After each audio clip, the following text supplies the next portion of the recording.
work at IFIS Publishing, which is a not-for-profit educational charity whose mission is to support innovation in food science.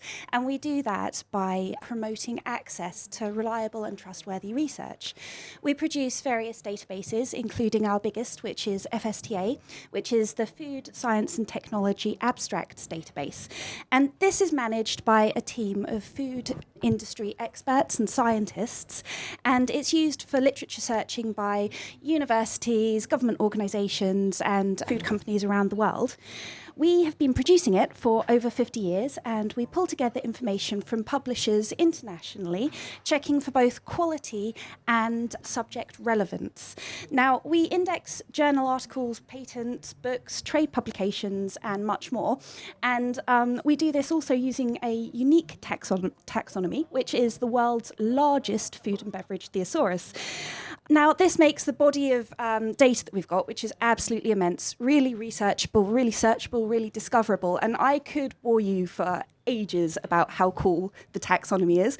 I won't, but what I will do is say that actually that relevancy is really critical, and as food and beverage organisations increasingly develop AI and machine learning algorithms, having a standard lexicon that everyone can work to is a really interesting push that we're seeing. And you can sort of license out our thesaurus. There are a number of ways that you can do that. And it's really also important to recognise that as you develop these algorithms, the algorithm is only ever as good as the data that goes into it, which is where FSTA comes in. But that's not where we're going to start the story today, actually. We're going to travel back in time to when I was a journalist. I specialised in the food industry, and I worked for a trade publication that was one of the biggest covering the sector, and it really prides itself on trustworthiness and authenticity. So one rather unremarkable day, an interesting lead crossed my desk. A new population study had been published looking at the nutritional implications of veganism, and it drew some really quite controversial conclusions. So from a journalist's perspective, I've got to say that kind of story is gold dust. You're going to get great traction. You're going to get massive click-through. You're going to get huge levels of engagement. And that's because it's a subject that's emotive. It provokes strong reactions. And basically, it gives people the opportunity to go and shout at each other on social media. So this isn't the only subject that you get that kind of thing from. It could be anything from ultra-processed foods to additives to various ingredients to some of the new diets that are coming out like keto and carnivore. But don't get me wrong, I absolutely wasn't writing clickbait. I did my homework. I spoke to independent nutritionists. I spoke to proponents of plant-based. I spoke to plant-based skeptics. And I came out with a quite well-rounded article at the end of it, which is to say that its conclusions were stubbornly inconclusive. But the hook, the reason why I wrote the article, was that original piece of research. And that research was picked up and amplified across a number of mainstream media outlets. And I have to say that they probably didn't dig as deeply into that research as we did. Perhaps they should have done, because the coverage spanned from, lacking in nuance all the way through to exaggerating the claims that were already made in what was a controversial study. So I'm sure you can all imagine the headlines about the woke Twitterati eating tofu and whatnot. Anyway, I wrote the story. I was pretty happy, actually, because I thought I had contributed to a more balanced and nuanced part of the media landscape, and I kind of forgot about it. And then I started to get a trickle of emails coming through, and that was because the story was based on a research article that had been published in a predatory journal. Now, at the time, I didn't know what predatory publishing was. I'd never heard of it. And I'm sure, as food scientists, a lot of you have. But I think what we have to remember is that predatory publishing isn't something that, as a consumer, you're going to be aware of. So what are the problems with predatory publishing? Predatory publishers unscrupulously take payment for publication. They will promise quick delivery times. They will take payment, but they won't provide editorial services. And really, critically, mostly, there isn't a valuable or in-depth peer review process that the research goes through.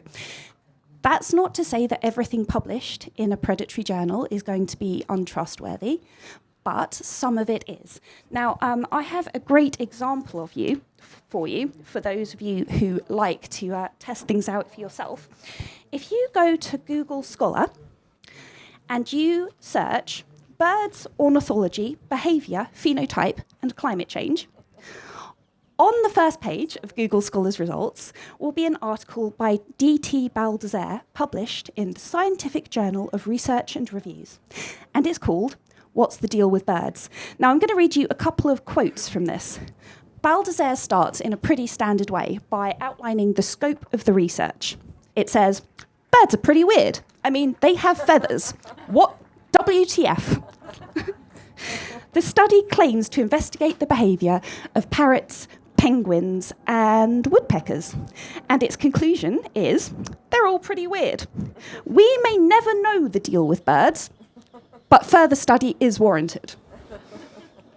Now, this is obviously a spoof. It was published to test the limits of credibility for what could be put out in predatory publishing. The author wanted to showcase that predatory journals utterly fail to implement quality checks. But most articles that are published in predatory journals aren't as obvious. They're not as blatant.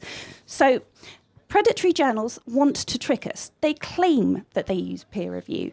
They've been known to make up citations, and sometimes they even attach the name of prominent experts in the field without asking them or telling people that that's happening. So they aim to deceive, and to do so, they try to appear as legitimate as possible. By giving a platform to work that's presented as vigorous research but which hasn't undergone the peer review process, the clear and present danger is that junk science will grab the headlines and shape the public debate. So in a post-truth era where so much of what we talk about is controlled by those who shout loudest on Twitter, giving credibility to nutritional information that hasn't been produced to the highest standards can sharpen divides in an already polarised discussion. Now, the publication of low-quality research undermines credibility and integrity. But if we think about what this means for people in a real-world context, people rely on this information to make dietary decisions, to make decisions about their health, to even make decisions about medical options and treatments. So all of this can result in the erosion of trust in scientific literature. And while food scientists might feel relatively confident that they are sort of better placed than your average layman to tackle the issue, I would also suggest that everyone in the field isn't immune. So just quickly to wrap up, IFIS Publishing has a scientific team that uses a 60-point checklist to assess each journal that's included in our databases. Between 2017 and 2021, 147 suspected predatory journals were excluded from our database. Now, of those, really importantly, 146 are included in Google Scholar, and 44, quite surprisingly, are indexed in PubMed. And these numbers are rising as well. Last year, we added 76 additional titles to that list. So it's a growing problem, and it's one where awareness is really low. And as sort of an educational charity, one of the most important things we do is outreach that helps people raise awareness of this sort of ticking time bomb that has the potential to undermine consumer trust, and essentially your R&I strategies as well. Thank you very much. No, thank you so much, Katy.